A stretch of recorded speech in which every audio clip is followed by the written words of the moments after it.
If you've consumed much American media lately, you'd be forgiven for thinking Russia is to blame for a lot of the US's problems, from hacking and meddling in elections to funding fake news on Facebook.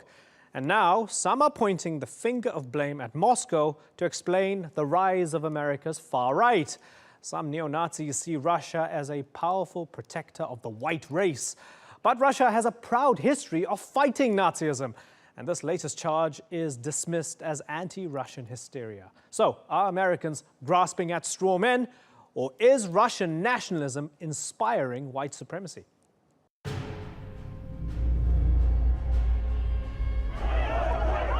Scenes from a chilling night on August the 11th in the US city of Charlottesville, Virginia, when white supremacists and neo-Nazis marched to stop a statue of Confederate General Robert E. Lee from being taken down.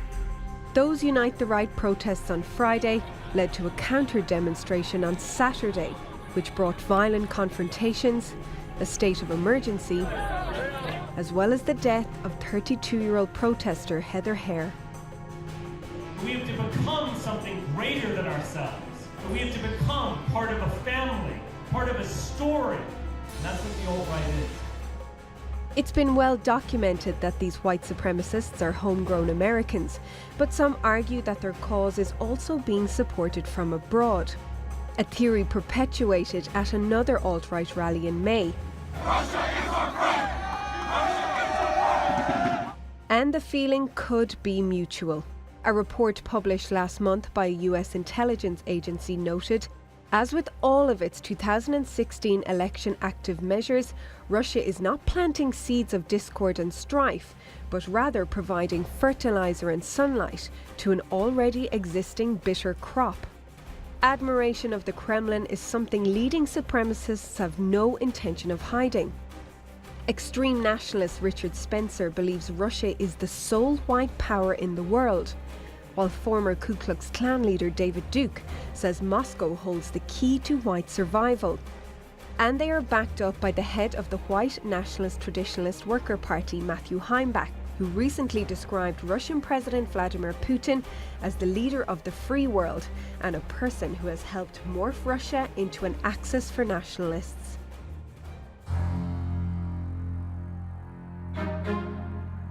But is there really admiration from both sides? Analysts say it doesn't make sense that Putin would support neo-Nazism given the millions of Russians they killed in World War II, while others make the point that President Putin supports Muslims within his country, opening Europe's largest mosque in Moscow in 2015. But Putin is used to being blamed for influencing America, given Russian hackers were accused of tampering with last year's US presidential election. I can tell you honestly, I wish we had such an efficient, powerful propaganda machine in Russia, but unfortunately we don't. So are America's white supremacists fabricating a relationship that doesn't exist? Or is President Putin simply playing the puppeteer?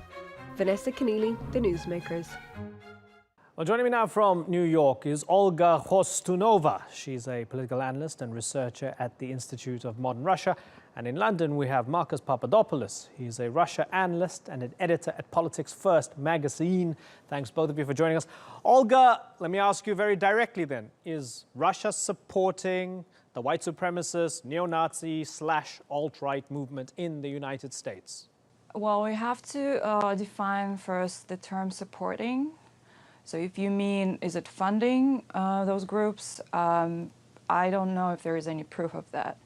But if we are talking about, extending a hand or pronouncing some warm words of support, then definitely that's true. And there are various examples of that, starting from the International Russian Conservative Forum in St. Petersburg, where a number of ultra-nationalist parties and groups and movements were presented. And they all received a warm welcome from Moscow, and that forum was funded by the Kremlin. Okay. So in that sense, yes. Okay, so Marcus, they're not really funding it. Maybe they're giving it a little nudge and an amplification. Does that make sense to you? Look, the fact we're having this discussion in the first place is another reminder of the malignant power of the West, the power to deceive, the power to accuse other countries in the world of doing the very things that the American and British governments have been doing. And let's also not forget that this allegation against Russia of supporting white supremacists is extraordinarily offensive and disrespectful to Russians. The Russian people, along with the Jewish people, suffered tremendously at the hands of the Nazis. Indeed, the suffering of the Russian people and the Jewish people at the hands of Nazism is unequaled in history. 27 million Soviet people died because of the Nazis. President Putin's brother died in the siege of Leningrad. His grandmother was murdered by the Nazis. He had numerous uncles who never returned from the front. It is absolutely disgraceful that this unfounded allegation is being put out by Western politicians and Western media outlets. Okay, so Olga, the West is in denial. They have their own social problems. They're just blaming Russia for their own social problems and trying to deflect. Olga, come back. I just wanted to make a quick note because I'm a Russian person and I can speak for some of the people who shared my views and my values. And I have to make a difference between the Russian government, the Kremlin, and the Russian people, because if the Russian government or any government whatsoever in a democratic country, and Russia claims it is a democratic country in the constitution, there's something that the government can do that the people may not agree. So in that sense, if there is an allegation that the Russian government may be funding those groups and there is evidence to that, that is more offensive to me and I think to the Russian people. Okay, totally. Can you cite evidence? Can you cite evidence? Okay, so hold on. Let's move on. Let me try and figure out whether there might be ideological connections or whether it might just be pragmatic or it might just be coincidental, right? So let's try and get to the bottom of some of this. Marcus, I spoke to Alexander Dugin a few months ago. He's seen by, and you would agree, there's ample evidence that he's seen by many on the American alt-right as a kind of, almost in a way, a kind of spiritual father of new ideas, right? This anti-globalist idea. I spoke to him. Here's what he had to say about the presidency of Donald Trump. Have a little listen. And he will try to make America America again, because before it wasn't America, it was a kind of globalist hub to impose on civilization and humanity. It's completely irrational, radical, anti-human values, so-called gay marriages, transhumanism, feminism, aggressive feminism. And I think now there is sane America, Trump's America, against ill America, sick America. Marcus, would you agree that perhaps ideologically there's a kissing point between some of this kind of Russian nationalism, this Eurasianism, and some of what the alt-right is saying, and therefore that's why these guys warm to the likes of Dugin, and maybe from the Kremlin, there's a bit of an amplification going on? First of all, I regard nationalism, be it American nationalism or English nationalism or French nationalism or Russian nationalism, as vile as Islamism, as vile as Wahhabism. If we're talking about Alexander Dugin, his views are his views only. They do not reflect the views of the Kremlin. And indeed, I think too much is made in Western media about Alexander Dugin and his influence on President Putin. I disagree to a great extent with a lot of Alexander Dugin's views.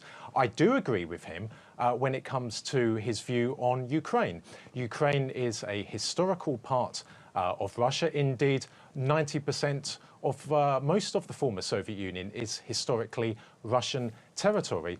But I do not agree with Mr. Dugin's views when it comes to Donald Trump. And Mr. Dugin has been proved to be absolutely incorrect if he thought that Donald Trump was going to be a different American president. But I don't want to go on a tangent. What I do want to say is that the reason why there is white supremacy on the rise in North America and Europe is down to a failed economic system in the West, the failure of the neoliberal capitalist system to look after all in society. That is why the extreme right is rising. And the Americans and the British have the audacity to accuse Russia of being complicit in the rise of neo-Nazism. Well, excuse me, it's Washington and London who's been supporting neo-Nazis and neo-fascists in Ukraine, who enabled the leadership of Viktor Yanukovych to be overthrown in February 2014 by fascists and Nazis. It was the Americans and the British. But they would argue there's as much or as little evidence of that. Yes, but every year in the Baltic states there are veteran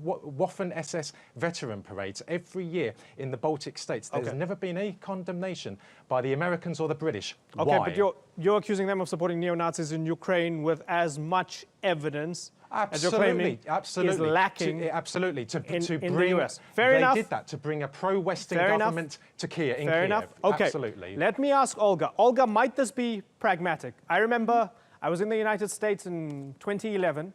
At that time, RT was just growing in the United States.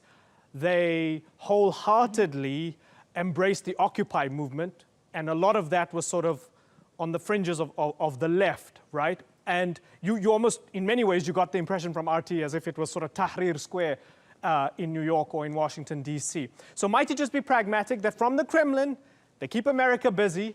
If ever there's something bubbling socially in the country, it's a little way to have a little nudge and a poke at the United States. But it might not actually be ideologically coming from Russia. I may just make a few notes on what's been said by Marcus. So I agree on Alexander Dugin's influence on Putin.